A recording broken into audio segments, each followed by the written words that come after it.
Hi, everyone. I just wanted to drop in and remind you all that we have a huge week in court trials coming up here. Let's see. First of all, Letitia Stout's trial, her jury selection is supposed to be starting on Monday. We've got the Aiden Fucci sentencing on Tuesday.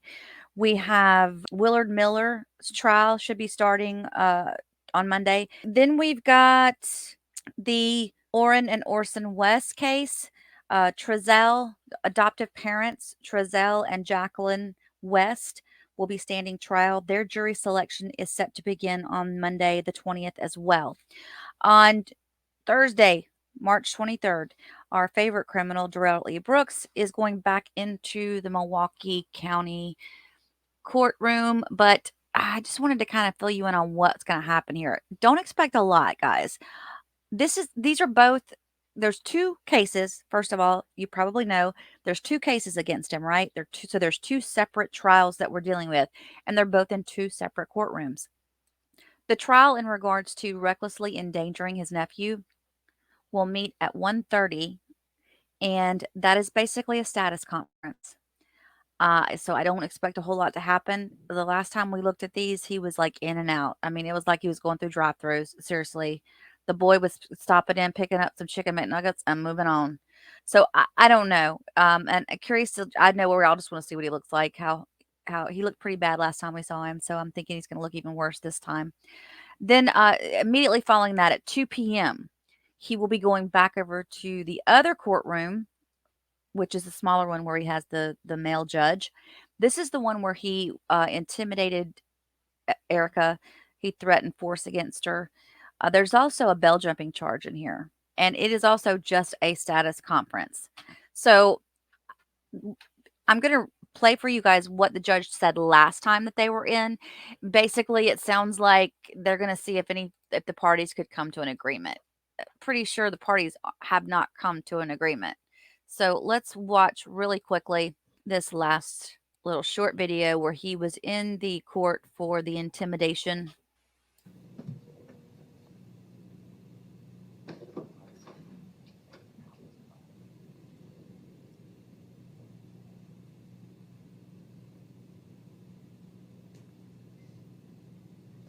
Okay, so the thing is they're saying that there was a motion in the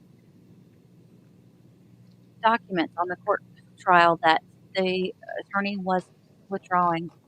So I guess he's gonna defend himself, and so I don't know, maybe it might be more interesting than I think.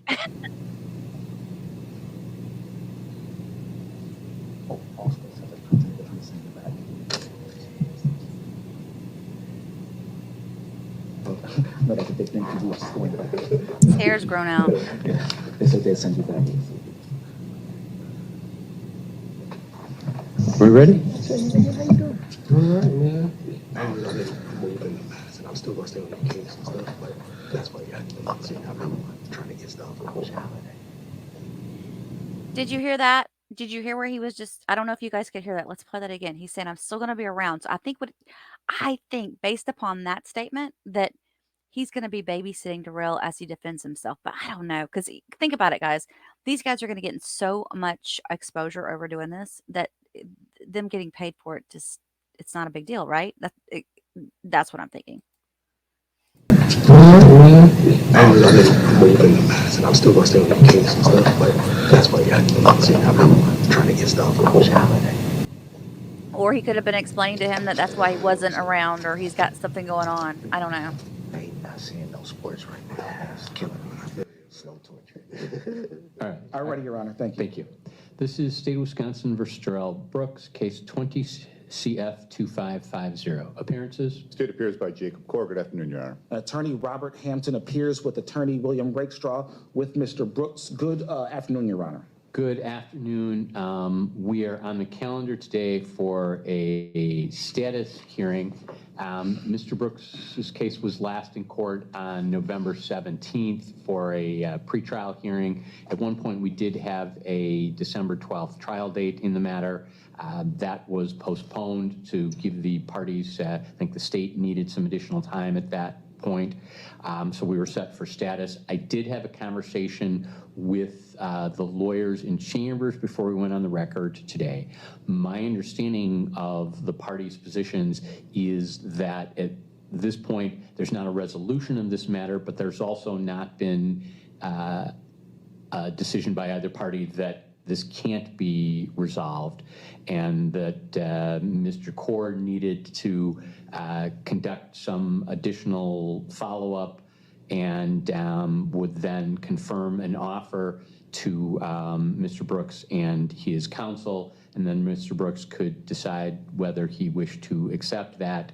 We also did discuss that at some point Mr. Brooks may be making a request to proceed pro se on this matter, but I think the discussion we had was that we would hold off on that and set a scheduling status date to see if the parties can reach a resolution, and then if they can't, the court would need to address that issue as to representation. Does that accurately capture what we've talked about, Mr. Kaur? Yes. Mr. Hampton? Yes, Your Honor. And is that acceptable to Mr. Brooks today? Yes, sir. All right. So my thought would be we'll go out about 30 days, and at that point, if the parties are able to reach a resolution, great. If not, we'll put this back on the trial calendar, and then we'll have a discussion as to representation.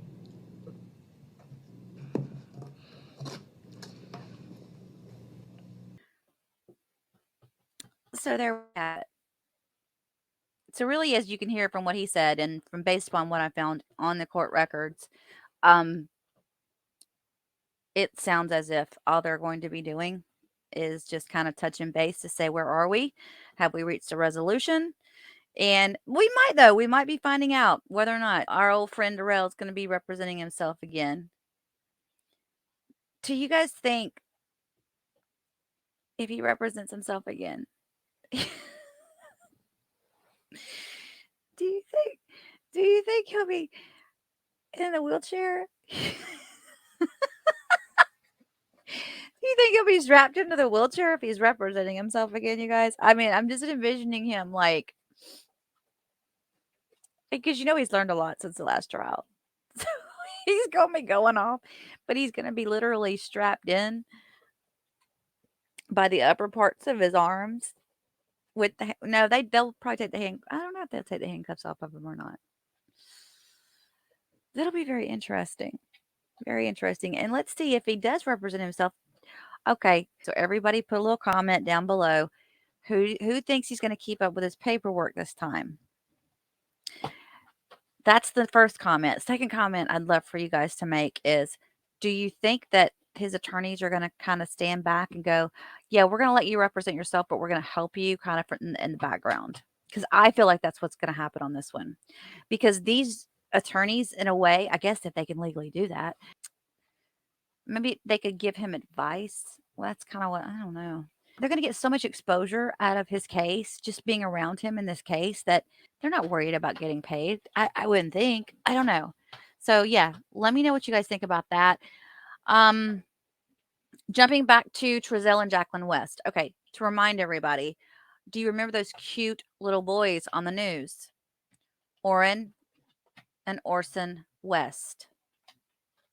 They were the ones that went missing from the adoptive parents' home in California City, California. And then it was later found that the actual boys had been missing for 3 months, and they moved the case to Bakersfield, where the family had previously lived, because they believed that they were there. They still have not found these little boys. The family's got a lawsuit out there because they felt like they should have been given an opportunity to get the boys back at one point. And they weren't. They were adopted to these Trezell and Jacqueline West, who also already had 2 other adopted kids, and they have 2 kids of their own. This trial, I am not sure if it's going to be televised, guys. I'm looking all over. I'm trying to find something on it. I can tell you that the Tisha Stout case, she is not going to be televised. I just don't see it going on, because they still haven't posted an update that they're allowing cameras in. It still says that they're not. So here we are, a day before jury selection. Of course, maybe, I don't know, maybe they could allow them in after the jury selection, and when they start to do evidence and everything. So that would be cool if they did, because that's a trial that a lot of people are interested in. another case where there's parents involved with children. She was the stepmother of Gannon Stout. He was 11 years old when he went missing in Colorado. She first got on the news and said that he had went to a friend's house, never returned. This is the case with the outside video of where she and Gannon were getting into the vehicle together, and then when he came back, they came back, but they didn't think that Gannon was with her allegedly. We still don't know all the answers to this, and it's been so tight-lipped. I've got a couple of videos regarding her and the ongoing case on my channel, so please feel free to look back and see what you can find on that from what we've put out there. But that case is going to be crazy because Letitia Stout is crazy, in my opinion. Yeah, there's no telling what's going to happen. Okay, so then jumping back to this Aiden Fucci. Okay, so Aiden Fucci. Oh, here, let me screen share with you guys real quick. Okay, gonna Aiden Fucci. He's that little young brat thug kid that this other little girl on Mother's Day, or no, wait, I think she was found on Mother's Day. Remember that they snuck out together, went down to the park. It seemed very innocent. He was 14 years old then.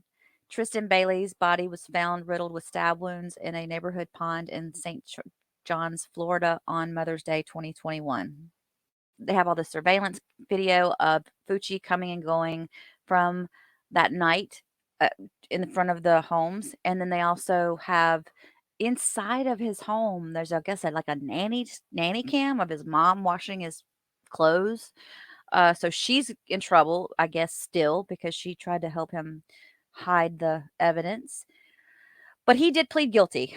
So now we are going to hear his sentencing. Tristan was only 13 years old when she was unalived by Aiden Fucci. Sad. It's a sad, sad case. I feel for that family. So there might be more than this going on in court this week, you guys. And I'm just not. I can't. I can only wrap my brain around so much. I'm sorry. I help the blonde, but I just can't go any further than this right now.